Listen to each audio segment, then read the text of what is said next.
Welcome to Cord Cutting Today for June 20th, 2019. This is the show where I give you a quick look at some of the biggest stories happening in the world of cord cutting right now. If you want to learn more about these stories, in the show notes down below, I'll put a link to each story. You can read them for yourself, come up with your own opinions. I'd love to hear from you. If you're new here, do me a favor, hit that subscribe button, hit the thumbs up. It really does help us because it lets YouTube know you enjoy what we're doing here. And hopefully we can help you break free from the high cost of cable TV and still watch the shows you enjoy. Well, a lot has happened in the last 24 hours. AT&T has kind of given us a look into what they're doing with the new DIRECTV streaming player. YouTube TV's rolling out an updated app. Omniverse is reporting shutting down, and more. So let's dive into it. YouTube TV is rolling out an updated user interface on Roku players and TVs. Update. Google has confirmed to Cord Cutters News that this user interface, which is not a brand new one, but an update to it, is also going to be rolling out to all living room devices like the Fire TV and Apple TV and smart TVs and the like, Android TV, etc. Now, this was first reported back in May when we first heard about the beta test. It was confirmed by Google at the time that they were testing some new things like a larger preview pane as you fast forward, more recommendations on different channels you may enjoy, and other under-the-hood fixes, which is often hard to get companies to say, hey, we fixed this bug, we did that, we did this. They often don't like to talk about that, but we can confirm that this update is now rolling out to Roku players and Roku TVs. It will be coming to all living room players, according to Google, in the next few weeks.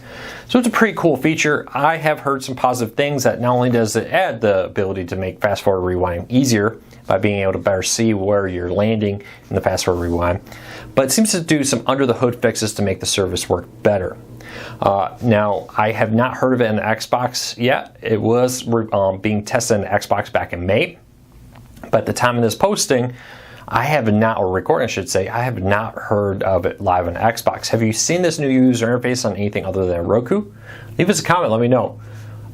What do you think of the new user interface? Do you like the new recommendations? Do you like the new fast forward rewind preview pane? Leave me a comment, let me know. I'll love to hear from you. Next up for today, fuboTV is adding 13 Discovery networks, joining the Scripps networks that were already there. So before Discovery bought Scripps, Scripps was already on fuboTV, which is things like HGTV, the Food Network, and more. Now Discovery, TLC, Investigation Discovery, Animal Planet, OWN, Motor Trend, and more are all coming to fuboTV. The ones I just listed will all be in the main base package and more. And then there is a Fubo add-on, like a next tier up, with some of the lesser known channels will be appearing there. This is great news for fuboTV fans because now you get 13 more channels and the price has not changed. They had their price hike not that long ago, back in April, I believe. It seems like that was that new price built in things like Discovery into the cost of it, which is a pretty cool deal there. Very excited to see Fubo expanding their lineup and continuing to grow. Love to know, do you use Fubo? It's a sports network. It gets a lot of negativity because it doesn't have ESPN as a sports network. ESPN's crazy expensive, and I do understand a lot of people saying, hey, if you're a sports network, why are you carrying Discovery? Why are you carrying Scripps instead of ESPN? Definitely a lot of legitimate argument there, but I'd love to know what you think about it because it does offer some cool things. It's the only live TV streaming service with 4K. It does have a huge lineup, both US and national sports channels. So leave us a comment, let us know. I'll love to hear from you. All right, next up, one of the big stories. We're about to get into the big ones now. Omniverse is reportedly shutting down and blaming Hobset. So Omniverse, if you've followed this whole story that's been going on for months now, and actually into last year, Omniverse was a reseller. Basically, they had a live TV streaming service that you could come and buy rights to and rebrand. And we saw things like HD Home Run and SkyStream TV and all these other services offering Omniverse TV under different brands and basically acting as resellers. Omniverse, in our interview with them, said they had a contract that allowed them to do this and that they hadn't been challenged yet. Well, earlier this year, Ace, which is a conglomerate of media companies, basically said, hey, you do not have rights to stream and resell things like the Disney Channel and ESPN and more. Omniverse said, hey, we do. We have this 100-year contract that allows us to do this. through DIRECTV, back before AT&T owned DIRECTV. Well, this went back and forth, and now, and then a couple weeks ago, Omniverse shut down the residential service, and they were going to go for multi-family units, basically, places like apartment complexes and more. And now, according to a Light Reading article, they are completely shutting down, and in a new court argument, or filing, they are basically blaming Hobset, which was the company who had the DIRECTV contract. According to reports, the owner of Hobset is in Argentina, and apparently, according to Omniverse, has not cooperated in handing this all over. They're basically saying any infringement, paraphrasing here, is their fault. They misled us, just to oversimplify the whole statement. So I'm finding it very interesting, this thing. Omniverse is trying to solve what they have, shutting down services. For better or for worse, it doesn't look like Omniverse is going to come back even if they win this case, but with this new filing, it sounds like Omniverse is saying, hey, maybe, we wouldn't win it, now that they're trying to point fingers to Hobset, which I find very interesting.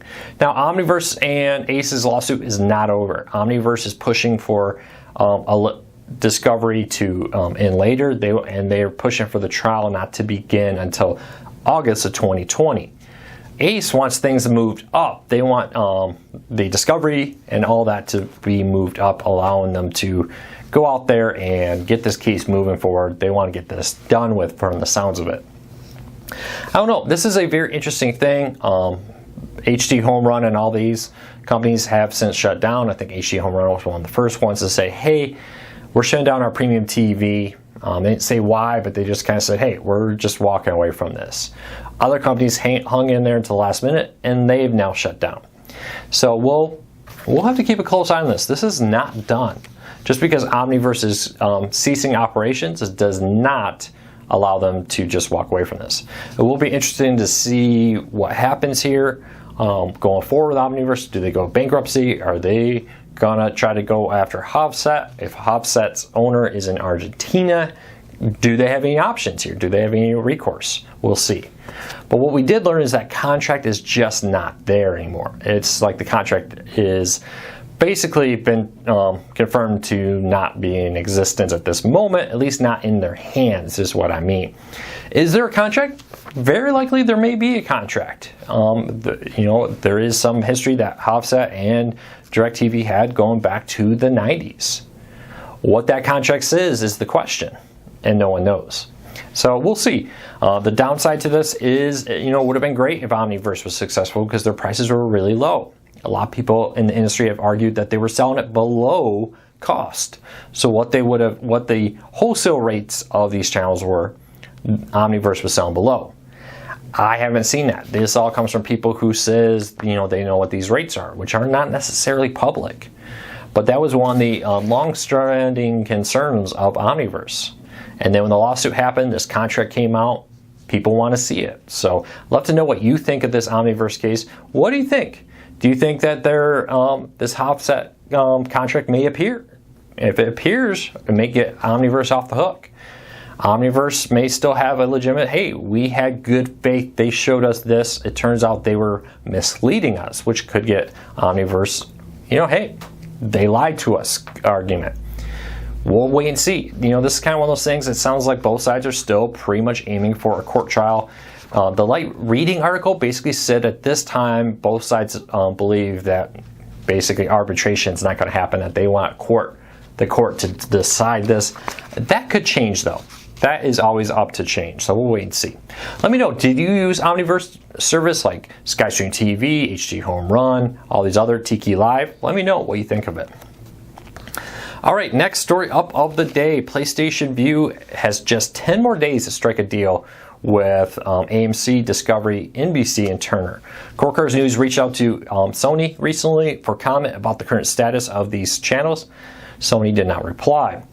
Now, Sony has recently just dropped the Gen X esports TV network from their Elite and Ultra plans, now moved into the add-ons. Maybe they're clearing up room for to have a little bit more money to play with AMC, Discovery, NBC, and Turner. We'll wait and see. But they have 10 more days from when I'm recording this to get a package done that will allow them to keep those networks, or they will lose it. Now, I want to talk about this because this is not something new to streaming. These potential contracts and outages and everything are not new. Cable's had this for years. How many times have you seen, DIRECTV before they were owned by AT&T when I had them? They dropped Viacom channels for a while. Local channels get dropped all the time. Now that streaming is maturing, it means that, hey, contracts are being renewed and it's negotiations. Sony does have a history of waiting to the last possible second to let people know. The Gen X change, Gen X Esports TV, was announced today as, hey, it's now in the sports add-on. If you want it, go get the sports add-on. All the on-demand DVR, all that's gone. Which is my main complaint about Sony. Hey, you must have known about this before today, right? The Nest Sports Network out in New England, which if you don't live in New England, I know you don't care, but this could have happened to any regional sports network. Sony gave almost no warning that was about to happen. Nest gave more warning than Sony did. So we'll have to keep a close eye on this.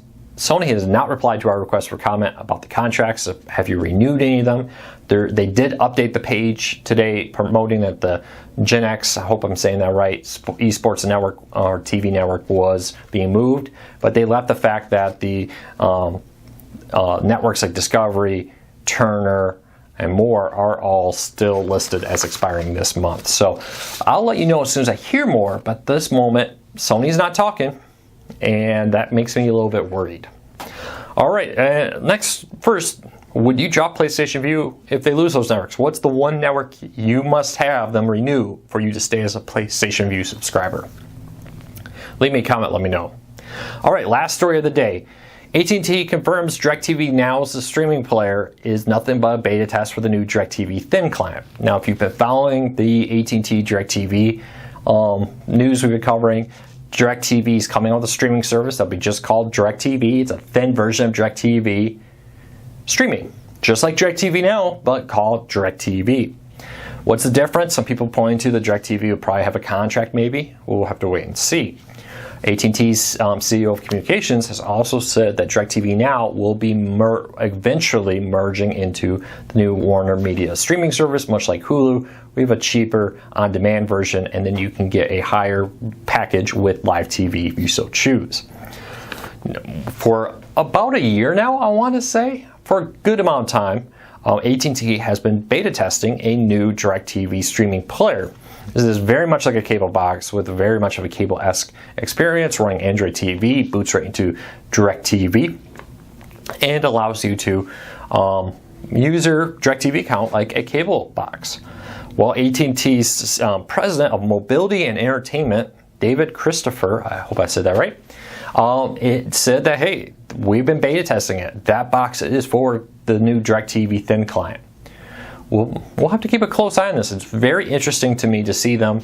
They're talking about merging DIRECTV Now over. They're talking about, the new DIRECTV streaming version being their main focus. And now the streaming player, hey, sounds like I said in my first review a year ago of this box, this is a DIRECTV device. It has the DIRECTV logo on it. It says nothing about DIRECTV Now in the box. It acts like a DIRECTV cable box. Well, now AT&T's confirmed that. So we'll have to keep our eyes on this because I'm very interested in the future of DIRECTV Now. Because like I said earlier, I do expect DIRECTV Now, per the president or the CEO of Communications, to be merged into the Warner Media service eventually, probably not at launch. Much like a Hulu add-on situation. Basic, on-demand service cheaper, live TV if you want it a little bit more. Now that we're hearing that, their focus is moving towards the DIRECTV streaming, why have a DIRECTV streaming and DIRECTV Now streaming services competing with each other? We could get rid of the DIRECTV Now name and move you over to the to either the DIRECTV package or to the Warner Media package. We'll have to keep a close eye on this. Does this concern you? Do you have the DIRECTV Now streaming player? I do. I have one, and it's okay. It is a cable experience, which some people really want. Some people do want a cheaper cable-like experience, which this will give you. So I'd love to hear what you think about this. If you'd like to read his full comments, put a link to our story down in the show notes down below. But leave us a comment, let me know. I'd love to hear from you. All right, that's it for today. I'm about to go record the podcast. It will be live later today. So check back on our YouTube channel. And if you're not, hit the subscribe button for our podcast for places like iTunes. We're now on TuneIn. It should be live there now by the time this is live.